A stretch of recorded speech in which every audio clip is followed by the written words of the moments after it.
Ditanya tetangganya, memang suka mempermainkan wanita. Istrinya ditanya, ternyata sudah nggak betah, nggak tahan dengan suaminya yang selalu berbuat jelek.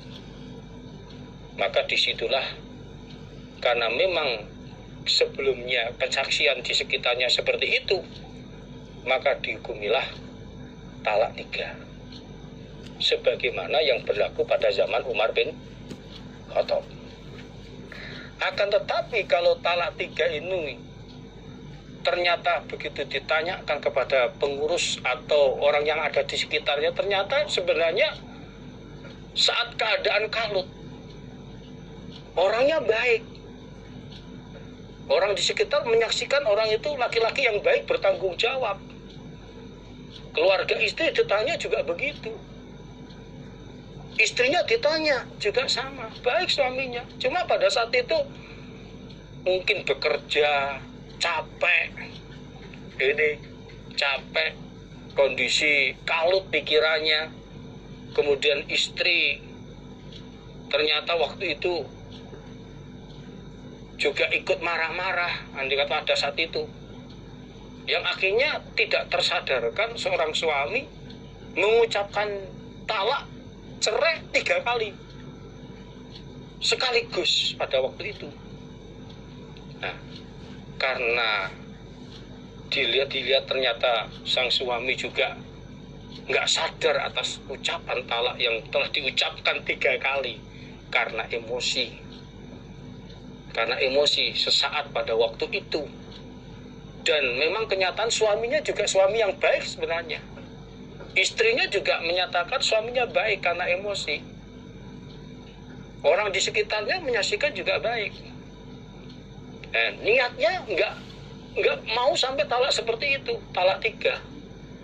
Maka sebagaimana hadis yang ini, hadis dalam Tirmidzi ini, berarti talak 3 yang diucapkan dalam satu majelis itu jadinya talak 1.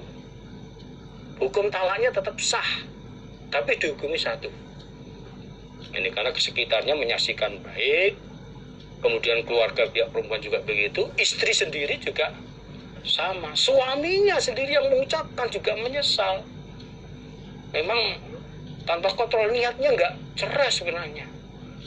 Nah ini, maka kalau sudah seperti itu betul, maka dihukumilah talak 1.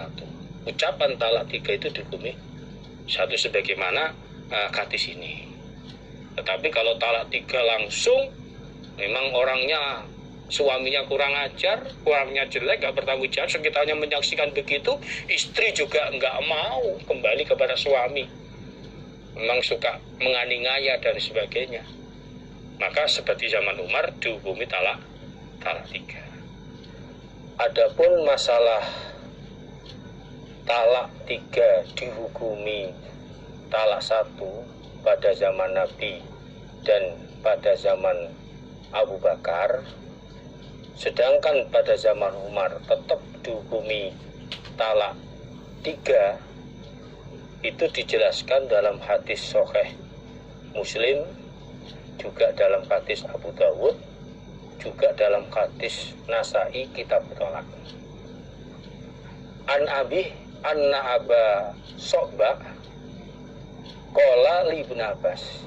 Jadi Aba So'ba bertanya kepada Ibnu Abbas, ata'lamu annama kanat talasu tuj'alu wahidatan al-ati Nabi sallallahu alaihi wasallam wa Abi Bakar wa salatan min imarati Umar. Apakah kamu sudah tahu bahwa hukum talak 3 pada zaman Nabi dan pada zaman Abu Bakar itu dihukumi menjadi talak 1.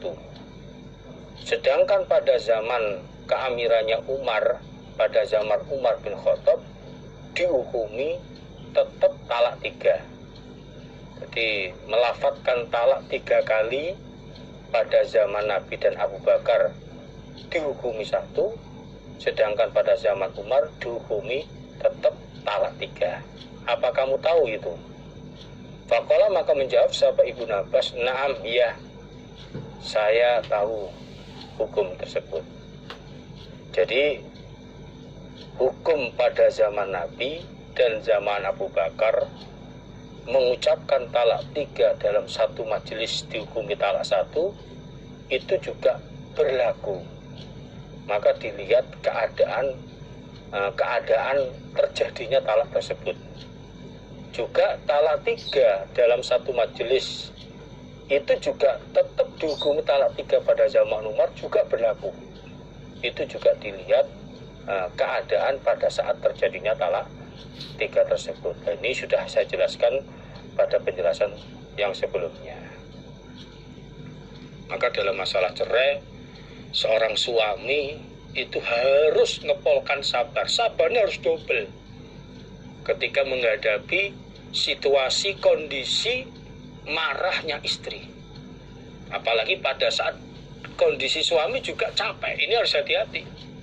Kalau nggak kuat ya sudah pergi dulu aja lah, biar tidak terjadi ucapan talak diucapkan. Ini Hadatsana Muhammad ibnu Rumhin, bercerita kepada kami Ibnu Majah sapa Muhammad ibnu Rumhin, Amba'ana Laif ibnu Sa'id an Ishaq ibnu Farwah an Abi Zinad an Amir an Amirin Asy-Sya'bi.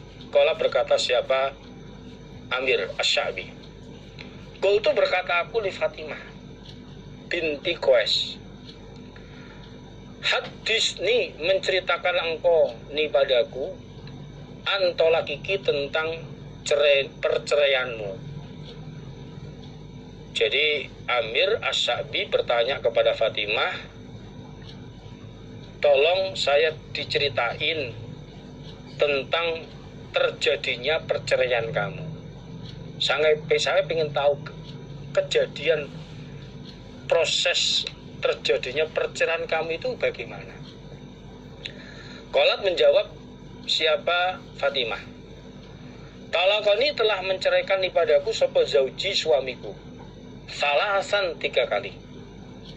Menceraikan 3 kali. Wa dia suami iku kharijun, orang yang keluar ilal Yaman, menuju negara Yaman.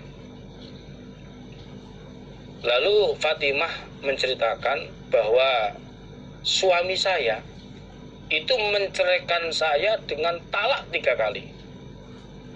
Waktu itu suami saya orang yang keluar ke negara Yaman.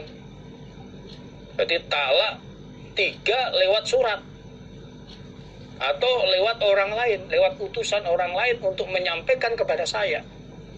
Waktu itu suami saya menuju Yaman. Ini. Kalau sekarang ya talak lewat WA kepada istri. Dan sampai itu juga dan dibaca oleh istri. Fa'ajaza maka memperbolehkan, mengesahkan zalika pada demi itu cerai sapa Rasulullah Shallallahu Alaihi Wasallam. Lalu oleh Nabi cerai 3 kali itu disahkan, jadi talak lewat surat atau lewat orang lain, utusan orang lain menyampaikan kepada istrinya, itu disahkan oleh Nabi. Nah ini tanpa surat itu beda, tanpa ada saksi, andai kata nggak ada saksi betul, ketika istri yang membacanya umpama WA ya jadi ini. Apalagi tadi disampaikan lewat utusan kepada Fatimah oleh Nabi disahkan. Jadi talak 3 kali sah dalam satu kesempatan, itu juga sah, disahkan oleh Nabi. Ya, tadi sudah saya jelaskan kalau talak proses satu tempat 3 kali, nanti tergantung lihat keadaannya, ditanya niatnya juga bagaimana. Ini kalau memang niatnya nggak sampai talak 3 sebagaimana hadis sebelumnya tadi, maka Nabi menghukumi talaknya talak 1. Ini. Dan juga ketika seorang suami mau mentalak istri 3 kali, atau talak yang ketiga. Ini harus hati-hati. Ini minta pertimbangan, minta nasihat. Ini orang yang seorang qadhi yang ada di situ. Ini minta nasihat. Ini pada qadhi. Sehingga dalam kita memutuskan itu nggak main-main. Sehingga nanti kalau minta keputusan kepada qadhi, kita mendapatkan siraman nasihat. Pertimbangan-pertimbangan. Apa? Kenapa kok mau menceraikan istri talak 3? Soalnya talak 3 ini gak main-main, gak bisa dirujuk lagi. Penyesalan itu pasti di belakang. Maka sebelum mengucapkan talak 3, apalagi sekaligus langsung 3, ini minta pertimbangan dulu sama qadhi, sama juru hukum, sehingga bisa dapat nasihat-nasihat, siraman-siraman, pertimbangan-pertimbangan sebelum memutuskan talak 3. Karena ketika orang sudah terlanjur talak 3, menyesal di belakang, iblis, setan, laknat jahanam akan menggoda, menyatukan suami istri yang sudah talak 3 itu. Padahal itu sangat-sangat berbahaya. Hukumnya kalau sudah talak 3, melakukan hubungan, hukumnya bukan lagi suami istri, tapi zina. Maka ini dia harus hati-hati, jangan buat permainan. Maka sebelum mengucapkan talak 3 yang ketiga, atau apalagi sekaligus 3, mintalah pertimbangan dulu kepada juru hukum. Hadatsana Muhammad ibnu Sobah amba'ana Sufyan ibnu Uyainah ani ibnu Ajlan anil A'rad an Abu Hurairah. Ya belugu menyampaikan siapa Abu Hurairah dengan hadis an-Nabiya pada Nabi Shallallahu Alaihi Wasallam qala bersabda siapa Nabi.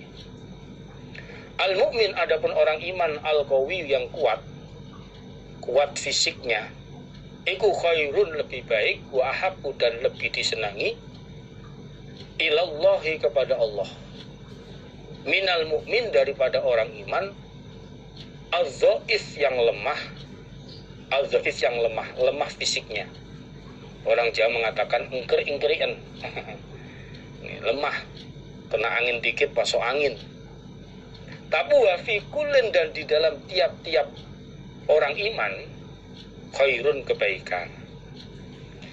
Jadi dari Abu Hurairah menyampaikan hadisnya kepada Nabi, hadisnya marfu'.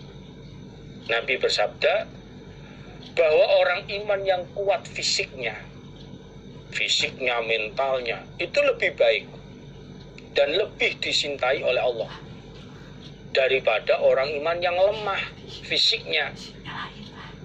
Namun namanya orang iman, semuanya baik orang iman, tapi lebih baik dan dicintai Allah yang fisiknya kuat. Ikhlis, senanglah engkau alama atas apa-apa yang fa'ub, yang bermanfaat apa maka pada engkau. Wala ta'jiz dan jangan lemah engkau.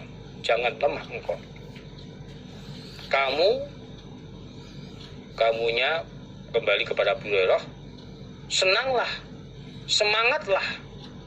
senanglah ikhlis, senanglah atau semangatlah mengerjakan sesuatu yang menjadikan manfaat untuk dirimu. Dan jangan lemah kamu dalam usaha, jangan malas-malesan. Kalau itu bermanfaat, mencari rezeki, nafkah, atau berbuat sesuatu kebaikan yang bermanfaat, semangat, jangan lemah, jangan putus asa. Fa'in ghalabaka, jika mengalahkan kepada engkau amrun perkara, fakul, maka berkatalah engkau qadarullah. Artinya hadza, ini perkara yang tidak tercapai, qadarullah, qadarnya Allah. Wama dan apa-apa saha yang mengendaki sapa Allah, fa'ala maka mengerjakan siapa Allah.